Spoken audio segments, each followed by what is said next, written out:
Thanks for coming to watch my 20+1 tips and tricks for the iPad and iPhone. I do trainings for math teachers on how they can incorporate iPads in their math classroom. So this video and my tips are kind of geared towards teachers, but these are tips that anyone can use if you have an iPad or an iPhone. So all of these tips are in a 2-page document that you can find if you would prefer to have the written versions of them. You can find them on my website, which is k-5mathapps.blogspot.com. Like I said, there are 2 pages of that. The first one we're going to start with is a screenshot. A lot of people ask, well, first of all, why would I want to do a screenshot? And as teachers, sometimes there's a lot of times when kids are working in an app, they finish working, it gives them a score for what they're doing, but we can't save that, so it's often nice to be able to take a screenshot of that screen that shows their score, and then we can save that to our camera roll and then put it in, print it off, or put it in their digital portfolio. So in order to do that, we take the home button and the off button, and we're going to press them and release at the same time. So the home button is the circle button that's on the top of your iPad, right there in the middle on the side, and then the off button is the rectangular button that's on the side of the iPad, and it's on the opposite side of the home button. So I'm going to do that quickly here. I just pressed and released them, and you heard that camera sound go off there. To find that picture, I go into my camera. If I go into the camera roll, it will be the first one that's in there now. I hear a lot from people that are first starting out with an iPad is how do you move apps around and make them into these folders. As you can see, I have a ton of folders with a ton of apps because I download and look at all these math apps so that I can make good recommendations to teachers. So in order to move these around, you can press and hold on any app that's there. So I'm going to hold it until they all start jiggling. This then gives me the ability to move stuff around and to edit things. So I can move it around on just this screen, but sometimes it's nice to be able to move it to a different screen. So I'm going to hold it right over here on the edge, and then I need to let go before it goes to the next one. So because if I hold it for too long, it just keeps going and going. So you have to be able to hold and then release it at the screen you want it to. The other question then is, how do I make those folders? So to make the folders, you grab it, put it on top of another one, and then it creates a folder. Now it automatically will give it a name. If you don't like that name, you can tap up there where the name is, delete that name, and then type in your new name. Since we're here, one of the next tips is that you can split your keyboard. Right now the way it is, I always end up having to hut and peck with one hand. I can't really use 2 hands to type very well on the iPad. So some people like to split the keyboard. So to do that, you put 2 fingers anywhere on the iPad on the keyboard. I do it kind of in the middle, and then spread them out towards the edge. And then this allows you to be able to type with 2 fingers. I'm just making stuff up here because you can use both of your thumbs to do it a little bit easier. Okay? So then to put it back together, put a finger on each part of the keyboard and then bring it back together, slide it back together. Okay? So if you don't like these once they've been put in a folder, I can always move them out of the folders like this. Okay? To get them to stop jiggling, you just push the home button, and that's the circle one, again, and they all stop jiggling like that. Another favorite thing that people are loving nowadays is to be able to put lots of emotion icons in when they're writing text messages, or if you're on Facebook, you'll see that a lot. So to get those lovely, funky, smiley faces and all those other pieces, you need to go into your Settings app. Once we're in here, I'm going to click on General, tap on it. I'm so used to clicking stuff. So tap on General, go down to Keyboard, and then I'm going to tap on Keyboards right there, and then add a new keyboard, and you can go down and find, oops, oh, it's not on there because I already have mine in there. If you hadn't already used it, Emoji Keyboard would be on there, but because I already have mine there, it's already in my set of keyboards. Okay, so what this looks like then, if I were to go into like my notes section, Okay, like here, one that I have here. How I got those, once you're in there and you're wanting to type something and the keyboard comes up, right next to the space bar is a little world icon. If I tap on that, it goes through all of the keyboards that you currently have in there, and this is the one that has the different emotions and stuff. So I can get the thumbs up, I can point at something, I can tell somebody I love them, whatever you're wanting to put in here. There's just tons of little icons that you can put in to show your emotions at the time. So yet again, I want to talk about why would you want these as a teacher? So one of the things that I like to do a lot is to be able to grade stuff electronically. So if you're wanting to know a little bit more about that, I have some app task challenges on my website that walk you through how you can kind of go paperless using some of my favorite apps on here, and that can be found on my website again. So let me go into Note Anytime, and let's say a kid had turned in, let me go into, let's say they did their number path here, and they turned in how they solved 8 plus 7. And I want to say, something like that's a great job, or give them a thumbs up. So I'm going to add text to this note. And right in there then my keyboard comes up, that is the emoji, and I can give a little thumbs up. I can put OK, kind of whatever symbols you want to put in there. Or if you want them to say, look right here at this mistake you made or something, you can put a little pointer at whatever it is that you're wanting them to do. To get out of the emoji keyboard, again, I'm going to hit the little world icon until I get back to the normal screen. Okay, so one of the other functions that's really nice, well, this one's, I'm kind of skipping a little bit, but this, I've been doing this a lot, so since I'm doing it right now, I'll talk about it. But to quickly go back and forth between apps, how I'm doing that is hitting or double tapping the home button, and this brings up your last used apps. So one of the nice parts about this is it's a way that you can get rid of apps. So all I'm doing is taking one of these and I'm just flicking on it to get rid of it. Okay, so you can get rid of apps. The other cool purpose for this, if you are a teacher, is let's say little Johnny is over there working on the iPad and you're kind of suspicious that he might not be in the app that you want him to be in. So you start making your way over there, but by the time you get there, all you see is that he's back at the home screen, right? Because he quickly hid out of whatever app he was in. So the way that you can check to see what was the last app little Johnny was in, double tap the home screen and you can see he was in that app. Okay? So that's a nice little feature as a teacher. So the other piece that is nice, because I do have a lot of apps and sometimes I will categorize them, put them in a folder that makes sense at the time, and then I try to think, where did I put that app? So there is a search function, and if you have the updated iOS system, the way that you access that search function is at somewhere near the top, put your finger on the screen and swipe down, and then it puts up the search button, and I can search for my Kindle and see where did I put the Kindle in there. Okay, so the trick to that though is don't touch at the very top and slide down, because that brings up all of your notifications instead of the search button. So you have to do it somewhere near the top and then swipe down. Okay.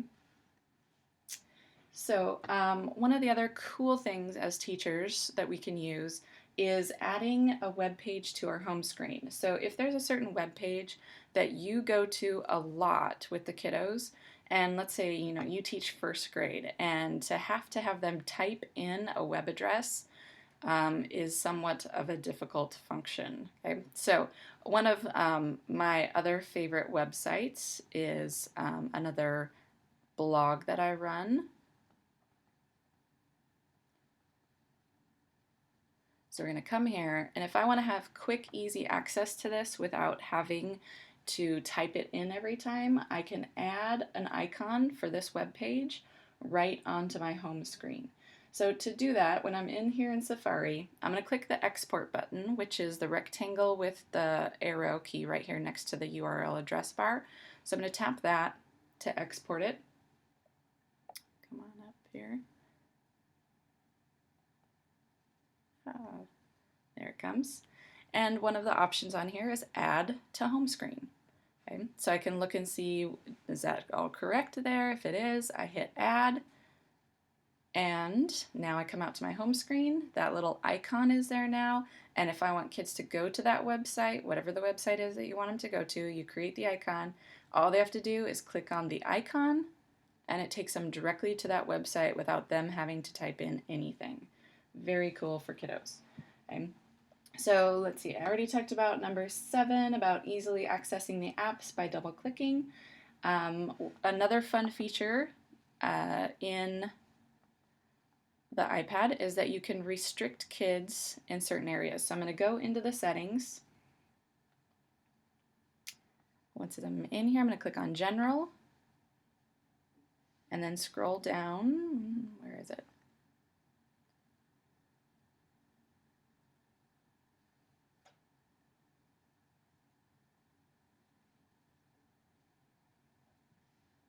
I just scrolled too fast. Sorry about that. To restrictions, and I'm going to put my little password in there.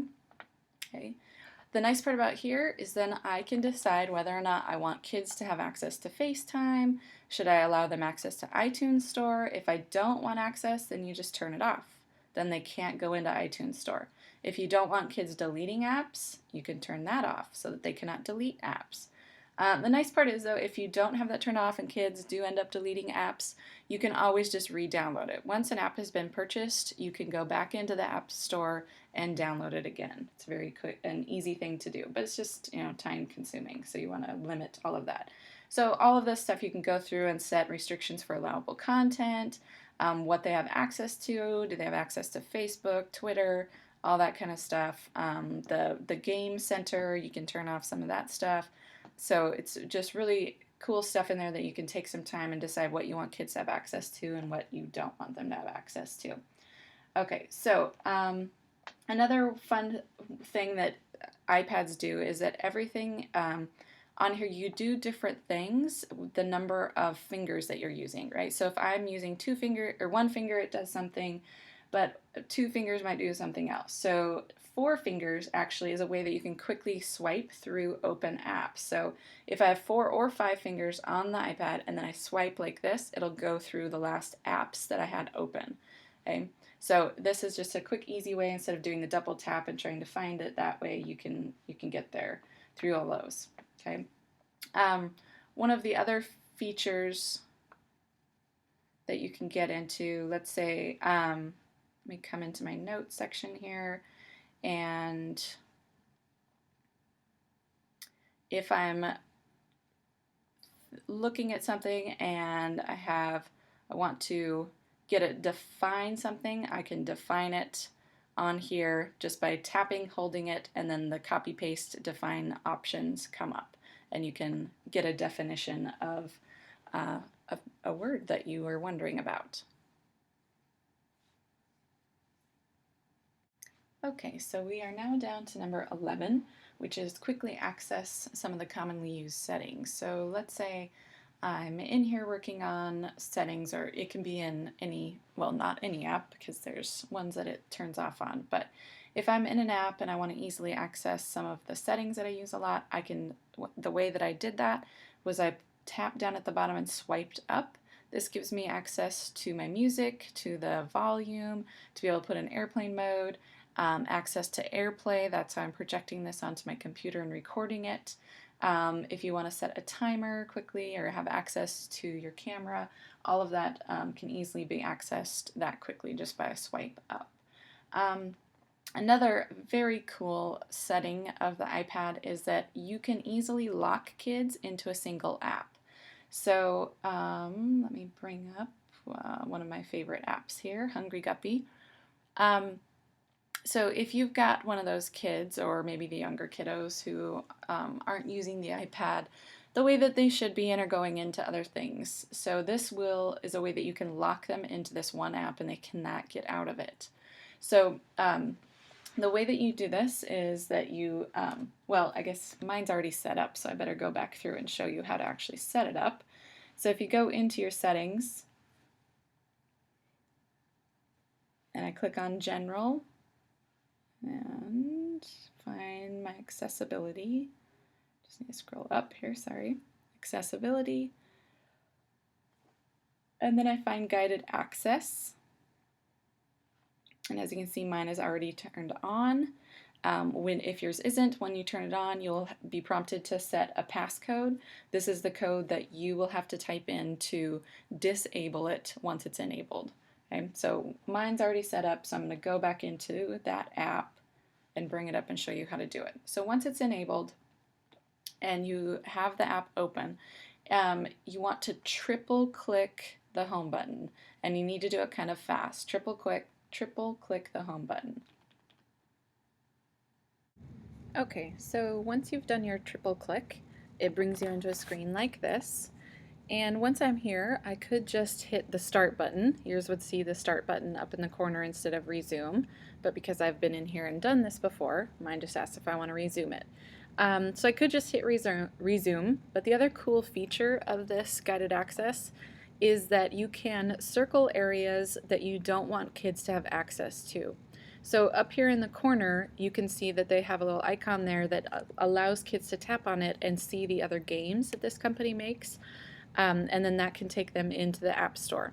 So if I want to disable that area, I come up here and draw around it.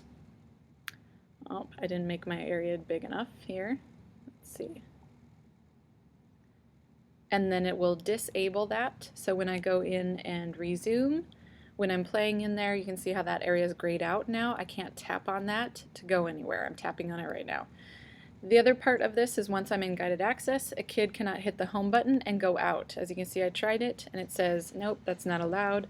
You have to triple click. So they can come in here and play this game and not have to worry about the other pieces of getting in there. So as you can see, it still is grayed out in that area. So over here, I wouldn't be able to touch it where that piece is. This fish only eats twos.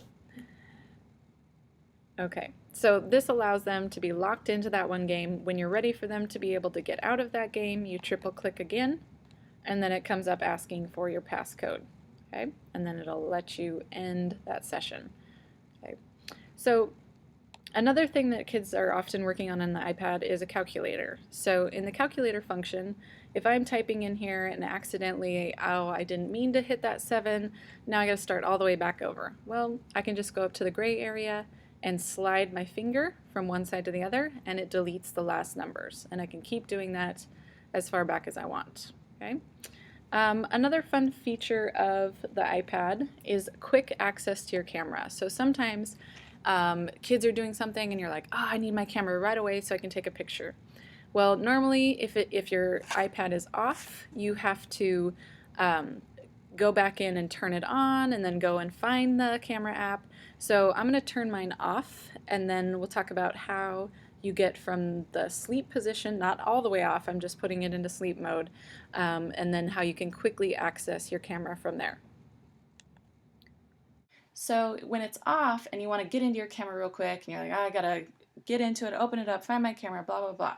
Well, if you just hit the home button, get it to the lock screen to come up like this, there's a little camera icon down there at the bottom. So if I tap on that and swipe up, it opens it straight in to my camera, and then I can quickly take a picture of whatever I'm doing here. So one of the cool things I just learned how to do also, instead of just hitting the circle button when you're in camera mode, you can also use the volume buttons to give you access, so that if your hands are over there by the volume buttons, you can actually use the volume button. I just click one of the volume buttons, either up or down, and it takes a picture for me if I don't want to hit the actual circle button. Okay, so, and then just, you can tap to get out of there. All right. Sometimes when you are in an app and you're reading something, like let's say I'm in Safari, I'm reading Christina's super math blog that has a lot of resources, and I'm scrolling through this and I'm reading a bunch of stuff in here about math and how to make it fun for kiddos, and then I decide I need to get back up to the top of this because I want to search for something or whatever it might be, and I don't want to sit here and scroll all the way back up. all you have to do is tap the top of the app. So up there, kind of like where your time is, where it tells you the time right above the address URL, if I tap on that, it scrolls all the way back up to the top for me. Let's see. So let's say that I am in here and I'm typing. So if I want to go somewhere and I'm typing an address and it has a number in there or a symbol, and I'm in the letter keyboard, a quick way to transfer back and forth between the letter and numbers is you can hit the number icon down here, but if I just tap and hold it and then move to whatever number I want to go to, it will just put that number in there. Okay, so and the nice part is it switches right back to the letters. So I hold the number, I put the dash, hold that, hit the 5, and it switches right back in, and I can go right back into the letters, typing with the letters.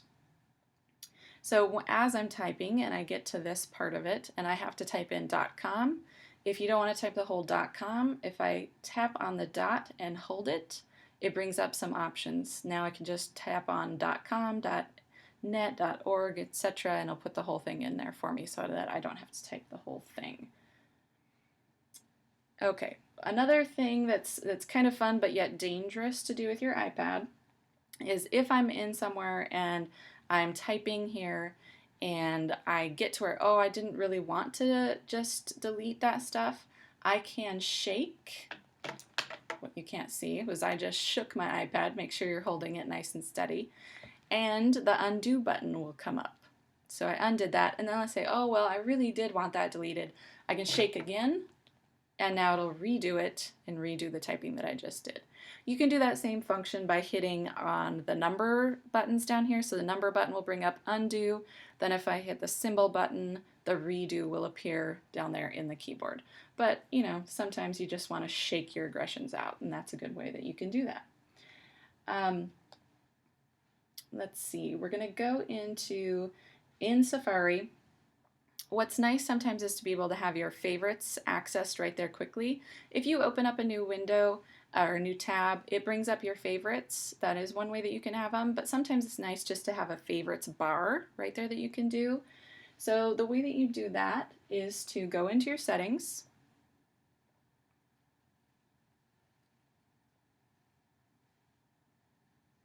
And then along the left-hand side, you're going to scroll down. Do it here and click on Safari.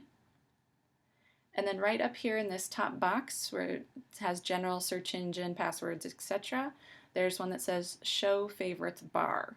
So if I toggle that over so that that is turned on, now when I go into Safari, now you see my favorites up there just below the address URL.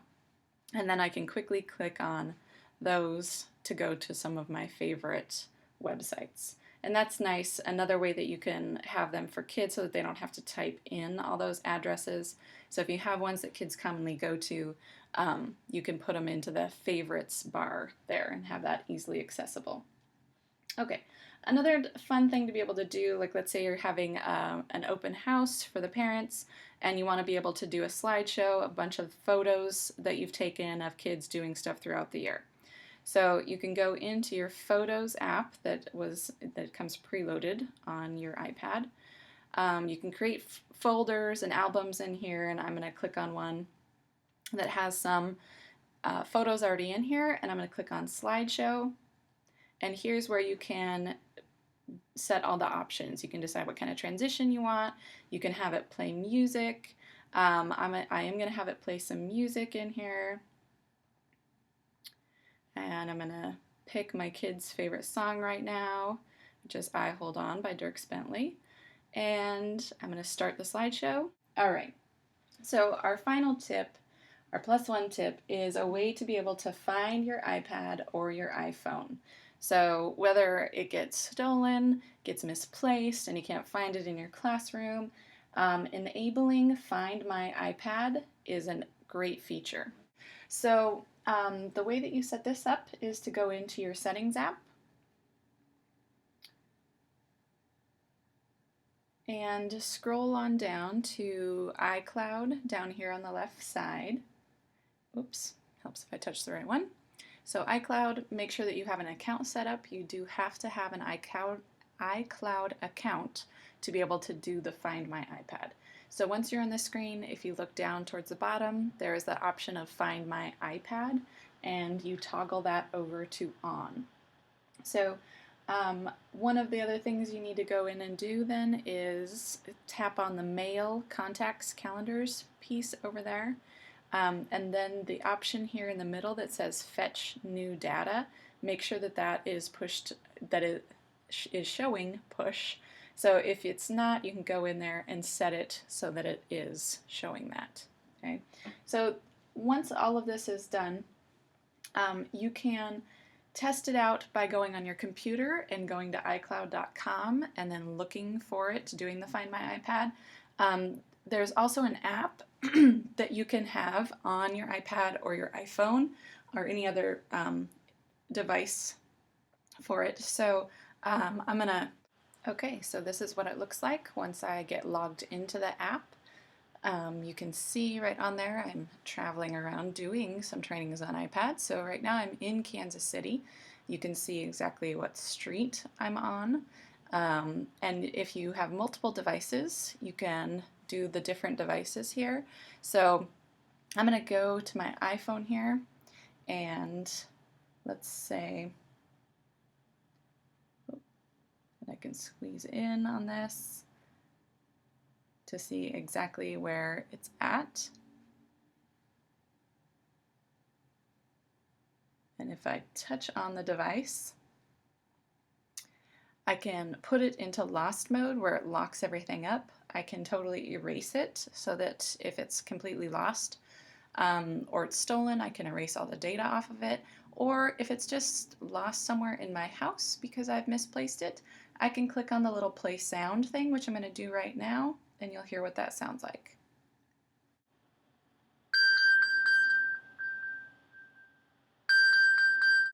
And so if that was just lost somewhere in my house, I could be searching for it while that sound is going off. All right, well, I hope that you have enjoyed my lovely tips and tricks for teachers. If you have any questions, feel free to email me at mathematicallyminded@yahoo.com. I'd also love for you to email me if you have some additional tips that as a teacher you just found really helpful to know how to do this certain thing, and it's just changed the way that you use the iPads in your classroom, so that I can share that with other people. Or if you'd want me to come to your school to do some iPad training, just send me an email. And don't forget to check out my website, k-5mathapps.blogspot.com, and check out all my recommendations for elementary math teachers on what the best apps are out there. Take care.